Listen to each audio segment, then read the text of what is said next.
जाओ बंद कर दो इसको, क्योंकि वो फट से आवाज आएगी। जल्दी बंद करो। हाँ हाँ वो मैं काट।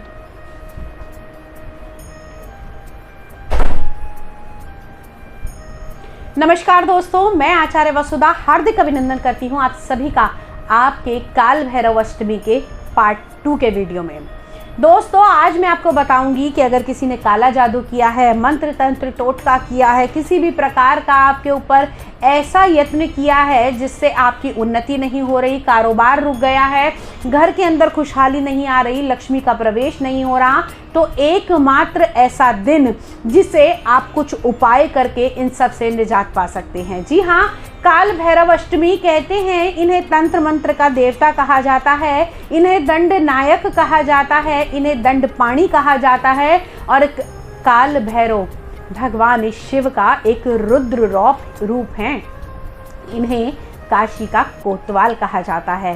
तो इस बार काल भैरव अष्टमी यानी कि 16 नवंबर 2022 की रात्रि को करने हैं आपने ये उपाय, और इन उपायों को अगर आप पूरी श्रद्धा के साथ में करेंगे तो निश्चित तौर से आपको आपकी परेशानियों से मुक्ति मिलेगी और साथ ही साथ आपके घर के अंदर धन धान्य की बढ़ोतरी होगी। कहा जाता है कि काल भैरव, जी हाँ, काल भैरव की जो पूजा करते हैं उनका काल भी कुछ अनिष्ट नहीं कर पाता, क्योंकि काल भैरव की पूजा करने वाले को अभय दान की प्राप्ति होती है। जो काल भैरव के भक्त होते हैं उनसे सभी लोग बुरे कर्म करने वाले 100 कोस दूर रहते हैं। तो आइए जानते हैं आज के इस वीडियो में कि क्या क्या करना है। लेकिन उससे पहले अगर आपने अब तक चैनल को सब्सक्राइब नहीं किया है तो प्लीज़ सब्सक्राइब कर दीजिए, साथ ही साथ बेल आइकॉन को जरूर दबा दीजिए ताकि आने वाले सभी वीडियो आपको समय से मिल सके। तो चलिए बात करते हैं भगवान काल भैरव की अष्टमी की। सबसे पहला उपाय उन लोगों के लिए जो किसी प्रकार के मंत्र तंत्र जादू टोने से या इत्यादि से परेशान हैं, उन्होंने क्या करना है। उन्होंने इस काल भैरव अष्टमी पर एक काले रंग का कपड़ा लेकर उसके अंदर 1.25 किलो उड़द, 1.25 रुपया और साथ ही साथ आप लोगों को उसके अंदर कुछ तांबे के सिक्के रखने हैं। ये सब रख कर, अगर तांबे के सिक्के नहीं हो तो आप तांबे के टुकड़े भी रख सकते हैं। इन सब को रख कर आपने एक गांठ बांधनी है, अपने ऊपर से उस चीज को 7 बार वार कर, जी हाँ 7 बार उस चीज को वार कर अपने ऊपर से काल भैरव के मंदिर में रख कर आ जाना है। ये करना है आपने दिन छुपने के बाद में। और ध्यान रखिएगा कि अगर आपके ऊपर किसी भी अगर हम कहते हैं जादू टोने का प्रभाव है तो ये उपाय आप स्वयं करेंगे, कोई दूसरा नहीं करेगा। और आपके उतारे से या आपके ऊपर किए हुए इस जो उतारे से जो चीज़ बंधी हुई है, जो कपड़े में सामान बंधा हुआ है, इसको कोई और हाथ भी नहीं लगाएगा और सीधा जाकर आपने काल भैरव के मंदिर में इसको रख देना है। दूसरा महा उपाय, अगर आपको किसी भी प्रकार का भय सताता है या आपको अनजाने में ही ऐसा लगता है कि आपको किसी चीज़ से भय है, कोई आपके साथ चल रहा है या आपका कोई अनजाना शत्रु है जो आपको नुकसान पहुंचाना चाहता है जिसे आप नहीं जानते, तो उस परिस्थिति में आप क्या कर सकते हैं। आप काल भैरव का कोई ऐसा मंदिर ढूंढिए जहां बहुत कम लोग जाते हैं या फिर जहां पर किसी ने पूजा अनुष्ठान बहुत कम किया हो। ऐसे मंदिर को ढूंढने के बाद में आपने वहां जाकर भगवान का सरसों के तेल का दीपक जलाना है, साथ में आपने मीठे रोट का भोग लगाना है। याद रखिएगा कि अगर सुनसान के मंदिर में जा रहे हैं तो कोई भी तामसिक वस्तु आपको नहीं लेकर जानी है, क्योंकि बहुत से लोग क्या करते हैं, काल भैरव को खुश करने के लिए शराब इत्यादि का भोग लगाते हैं। तो शराब का भोग जो आपको लगाना है वो ऐसे मंदिर में लगाना है जहां बहुत ज़्यादा लोग जाते हो, लेकिन सुनसान के मंदिर में आपको इन सब चीज़ों का भोग नहीं लगाना है। वहाँ आपने सब सात्विक चीज़ें लेकर जानी हैं और आपने वहाँ बैठकर काल भैरव अष्टकम के 7 पाठ अवश्य करने हैं। थोड़ी देर वहीं धूप दीप इत्यादि जलाइए, इन चीज़ों का वहाँ भोग लगाइए और ये सब सामग्री वहाँ अर्पित कर आइए।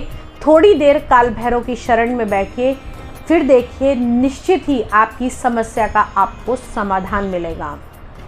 अगला महा उपाय, अगर ऐसा लगता है कि किसी ने आपका कारोबार बांध दिया है, या फिर आपके घर के अंदर लक्ष्मी नहीं आ रही है, या फिर आपके घर की खुशहाली को किसी की नज़र लग गई है, तो करना है एक छोटा सा उपाय। काल भैरव अष्टमी के दिन रात को भगवान काल भैरव के आगे रखकर थोड़ी सी राई, जी हाँ, राई के छोटे छोटे दाने होते हैं, थोड़ी सी राई आपने भगवान काल भैरव के आगे रखनी है। वहाँ काल भैरव चालीसा आपने करनी है। अगर वो भी नहीं कर सकते तो भगवान शिव की उपासना आप कीजिए। भगवान शिव के रौद्र रूप को ध्यान में रखकर आप ये पूजा कीजिए और उस राई को रात भर वहाँ रखा रहने दीजिए और सुबह उठकर उस राई को घर के बाहर फेंक दीजिए और उसके ऊपर थोड़ा सा बिल्कुल गेट के बाहर मत फेंकिएगा, साइड में फेंकिए और एक लोटा जल का उस पर डालकर उसे वहाँ से बहा दीजिए, आगे कर दीजिए। इससे निश्चित ही अगर आपके घर के अंदर क्लह कलेश हो रहा है या किसी का कुछ किया कराया है, घर के अंदर शांति नहीं रहती, तो वो सब समाप्त हो जाएगी।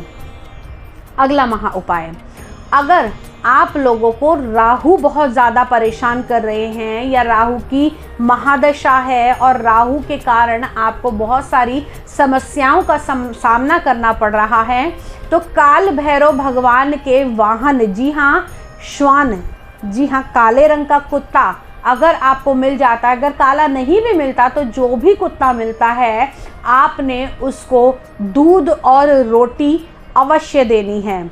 इससे आपकी जो परेशानी आ रही है, राहु से जो दोष आ रहे हैं, उनसे आपको मुक्ति मिलेगी और साथ ही साथ राहु से मिलने वाले भयंकर जो आपको दुष्परिणाम उठाने पड़ रहे हैं उसमें भी आपको शांति मिलती हुई दिखाई देगी। अब उपाय उन लोगों के लिए जो शनि की महादशा से, शनि की अंतरदशा से या फिर मैं कहूँ शनि की 7.5 ढैया से परेशान हैं। उन लोगों को काल भैरव अष्टमी के दिन भगवान काल भैरव का ध्यान करके शमी के पौधे में सरसों के तेल का दीपक जलाना चाहिए। इससे निश्चित तौर से आपको शनि की शांति भी होगी। कहा जाता है भगवान काल भैरव शिव के ही एक अंश हैं, शिव का ही रौद्र रूप हैं और भगवान शनि देव के जो आराध्य देव माने जाते हैं वो भगवान शिव माने जाते हैं। तो अगर आप भगवान काल भैरव की उपासना भी करते हैं तो भी आपको शनि से होने वाले प्रकोपों से शांति मिलेगी। शनि की ढैया, 7.5, अष्टम, कंटक सभी से आपको शांति मिलती हुई दिखाई देगी। और अगर आपकी कुंडली में कोई भी अगर जेल योग बना हुआ है, दंड का योग बना हुआ है या किसी ने आपको बता रखा है कि आपके ऊपर कोई कोर्ट केस हो सकता है, तो इस काल भैरव अष्टमी के दिन आपने कर लेना है एक छोटा सा उपाय। काल भैरव अष्टमी के दिन एक पान का बीड़ा बनाकर, जी हाँ, उसके अंदर आपने लौंग अवश्य डलवानी है और जो भी आपको भय सता रहा है कि मेरे ऊपर भाई इस चीज़ का जो है वो केस लग सकता है या परेशानी आ सकती है, अगर आप निर्दोष हैं तो आप ये बीड़ा भगवान को अर्पित करके आइए। आपको निश्चित तौर से इसके कोर्ट केस से भी मुक्ति मिलेगी। और ये उपाय ऐसा उपाय है जो एक नहीं कई लोगों ने किया है और उनको इससे बहुत ज़्यादा शांति भी मिली है।